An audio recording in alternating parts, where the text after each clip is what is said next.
Maliit na negosyo o maliking negosyo? Alin ang mas maganda para sa iyo? Pag-usapan natin to. Hi there, this is Shinky Tan, your pambansang world coach. Ay maraming nagtatanong sa akin, ano bang mas okay mag-start na maliit or malaki agad? Well, ang sabihin ko po sa inyo, ang mga lahat ng lumalaki ay nag-uumpisa sa maliit. Sige, pag-usapan po na natin yung mga maliliit ang prosa. Kasi ang maganda ng maliit lang kapital. Di ba? Tapos, hindi lang yan, syempre, yung risk mo napakababa. Syempre, mas madaling ayusin kung may aberya. And then number 3, hands-on ka. Ikaw mismo ang may control ng produkto at kita.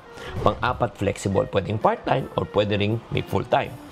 Ano naman po ang cons ng tinatawag ng maliit? Siyempre, pag maliit naman ang kita, nag-uumpisa lang. And then pangalawa, pag nag-umpisa ka, ikaw ang lahat. Ikaw taga-luto, ikaw taga-benta, ikaw taga-deliver, ikaw taga-kolekta, ikaw na. At siyempre, yung kita rin, siyempre, hindi naman consistent kasi nag-uumpisa ka lang. Now, let's talk about a big business. Halimbawa, franchise o restaurant chain. O, maganda yan.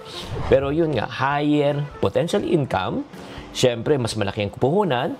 And then next, may team ka. Hindi lang ikaw, may kasama ka na. Number 3, since proven na yung mga franchising system, mas mabilis mapalaki. At pang-4, hindi mo na kailangan gumawa ng brand. May kilala ng brand. Like for example, yung mga fast food chain. Pero, ano naman ang cons? Ay may cons yan. Number 1, ay malaki kapital. Pag malaki kapital, malaki ang risk. Paano naman? Di ba pinag-usapan natin daan, libo at milyon. Kung mawala yun, ay malaki mawawala. Pangalawa, siyempre marami kang pag-aaralan. Accounting, HR, logistics. At pangatlo, siyempre, mas stressful sa simula. Imagine mo, nag-practice ka na agad sa malaki. Siguro mas maganda kung mag-practice ka sa maliit. Kaya kung newbie ka pa sa negosyo, I highly recommend, galing kay Coach Shinky, mag-umpisa sa maliit.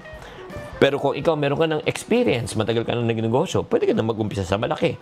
Wala sa laki at liit ng negosyo.